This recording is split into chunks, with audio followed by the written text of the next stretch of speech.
Josh Saunders AKA KingCobraJFS, the sexy goth bad boy. Is he the black magic practicing warlock he claims he is, or is this the result of smoking spice?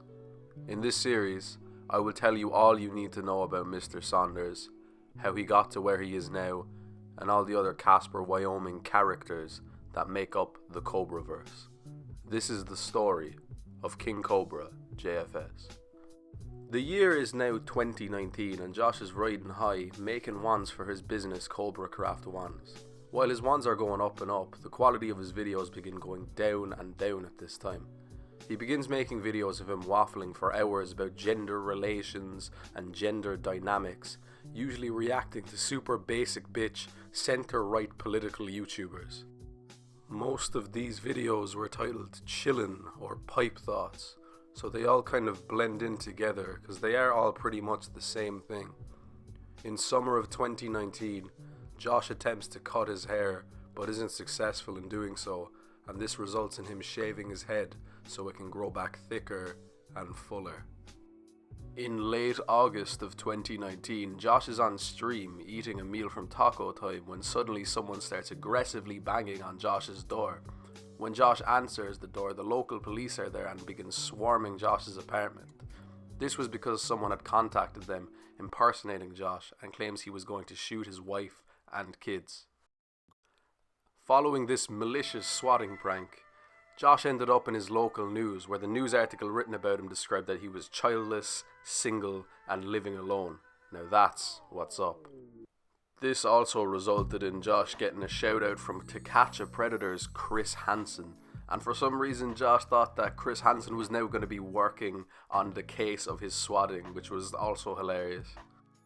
During a Facebook live session, Josh tells his fans about how he has received a letter from the 45th President of the United States and pussy grabber Donald J. Trump.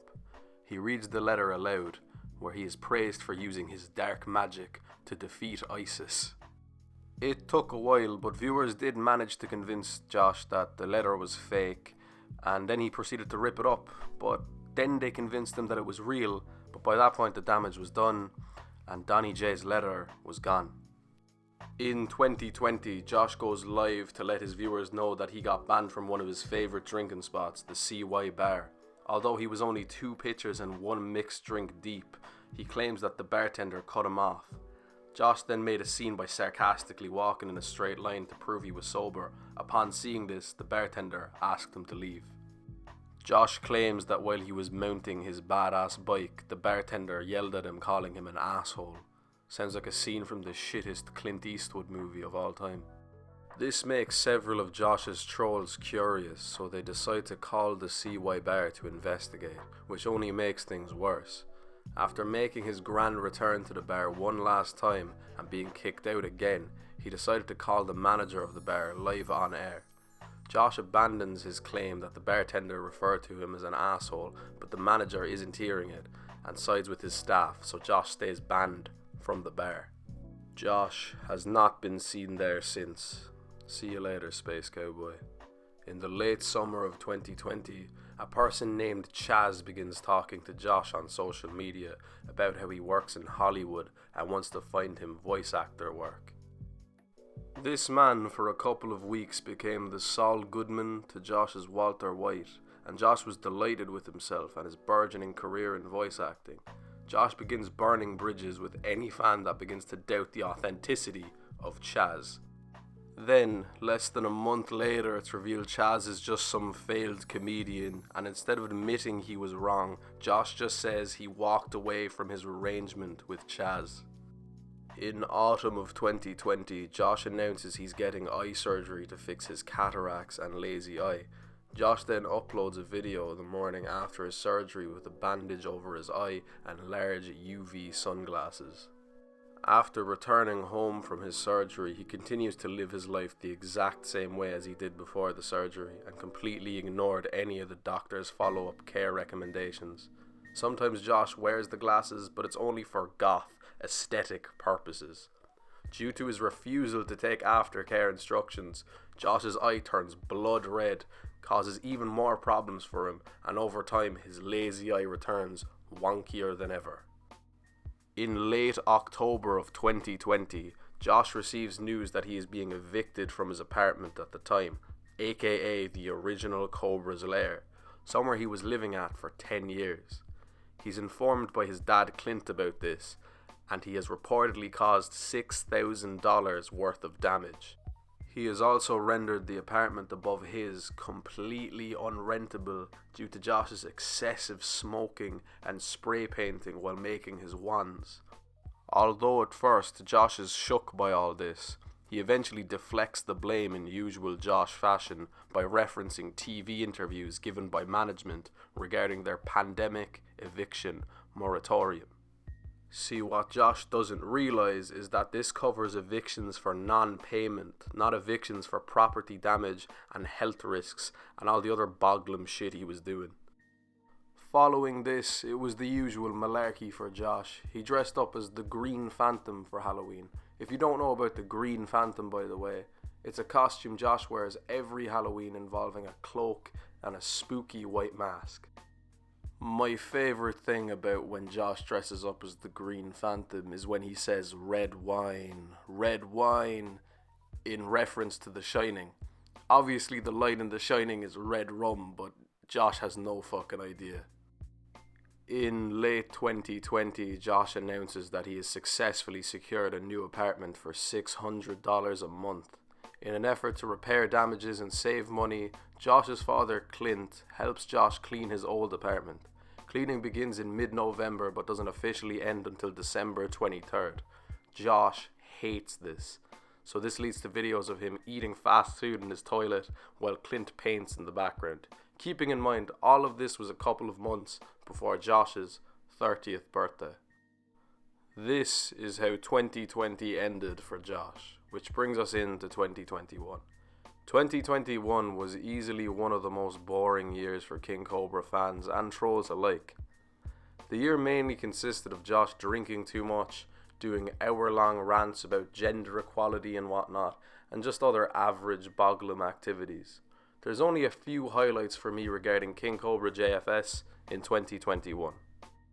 The first one was in the earlier half of the year, when Josh finds out his ex-girlfriend Stephanie has started making YouTube videos on her very own channel and makes a video saying she's copying him for making cooking videos and being goth. He talks about how if Stephanie wanted to be friends again, he'd be cool with it, which is honestly quite sad, but is made funnier because his thoughts get more scattered and scattered as the video goes on, because he's drinking a mix of Jim Beam whiskey and mango Pepsi. By the end of the video, he's fucking hammered, man, and starts ranting about how he could quit anytime he wants and how he likes drinking but doesn't need it, and then begins talking about how alcoholism runs in his family, which is quite worrying. Then, in September of 2021, Josh hopped on YouTube and started streaming visibly intoxicated and begins talking about how he has trolls texting him to take his own life. He then starts drinking even more and starts shredding guitar. Josh then attempts to play the Star Spangled Banner, and when he isn't successful in doing so, he puts his guitar down. Josh is absolutely fucking wasted at this point and begins screaming at the top of his lungs that it's pissing him off that he can't play it. He then begins screaming "fuck the haters" extremely loudly. He goes to smoke a cigarette then and drops his lighter, and then begins slapping his lighter extremely hard against the table. Josh gets out of his chair and attempts to walk to the other side of his apartment, but falls because of how fucked up he is, and then screams on the ground saying he broke his fucking cigarette and lets out a long, loud fuck. He then starts screaming social media doesn't give a shit. He then says nobody is going to feel sorry for him because he did it to himself. He put himself in this state. It almost seems like his moment of clarity to get out of this continuous self-destructive path. But before you know it, Josh is back to screaming at his hat and drinking and smoking. He then starts slapping his hat off the chair and screaming "fuck you." He then continues screaming at his cigarettes for not staying in his hand. The end of this stream is easily the saddest thing I've seen from Cobra. And I don't mean like, haha, look how sad this lol cow's life is. I mean someone in his life should step in and get him the help he deserves and that he needs. The live stream ends with Cobra nodding off, absolutely blackout drunk, and saying that he's fucking miserable and doesn't care anymore. A lot of people, including myself, believe that this should have been a turning point for Josh, but nothing was done about it, and Josh continues to get fucked up and ignore his problems to this day. In late October, Josh began a live stream where him and his buddy Warlord were reacting to some terrible anti-SJW commentary videos. Apparently they only got like the 2016 SJW cringe compilations in Casper in 2021, but you know, fair enough. They were drinking Mickey's and drinking Bud Light. There's tension between the two throughout the video, and Josh is clearly getting frustrated with Warlord and losing his patience with him. Alex talks about taking his girlfriend and Josh to Vegas for New Year's, and Josh does not want any part of this. How this certified tweaker can afford to go to Vegas with 2 other people is beyond me, but go off, Warlord. The next day, Josh appeared on stream with a clean-cut dude named Matt Green, who didn't appear to be anything like the other Casper locals Josh usually hangs out with. Josh and Matt just kind of calmly kicked it for a while together, and the whole experience seemed positive and joyous for both parties involved. Matt was a fan of Cobra who went to hang out with him and ended up getting the full Cobra experience. He played with Sean, wore Josh's hat, and even played his guitar. The man successfully infiltrated the Cobra's lair and lived to tell the tale, so shout out to Matt Green. The day after this stream, Warlord Alex Campbell showed up to Josh's apartment drunk and belligerent, calling Josh a fake friend. Josh pushes Alex to the ground, and after this first attack, Alex tells Josh he's getting sued tomorrow. That's not very Warlord-like in my opinion. Alex then leaves broken, a mess of a man, and thank God he does. The cops show up after this disturbance, and Josh was asked for Alex's name and stated his name was Warlord Campbell, which is hilarious. At the very end of the year, Josh's ex Stephanie made a video reacting to his cooking videos and continuously insulted Josh's cooking. Josh responded with a video saying that her current boyfriend was ugly and fat, and that Stephanie still wanted Josh's gothic boglum cock. He didn't say those words exactly, but you get what I mean.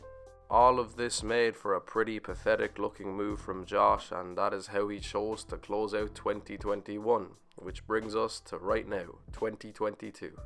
That's what's up. Which brings us to the end of episode 5 of the story of KingCobraJFS. Thank you so much for watching, guys. Thank you so much, really.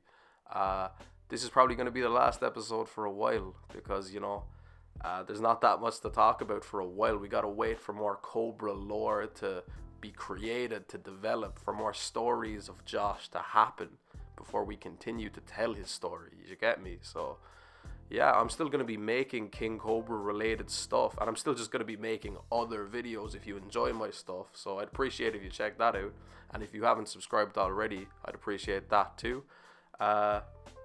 All I can say is thank you to Josh for making this series possible. Thank you to you for watching, and that's what's up. I'll see you later.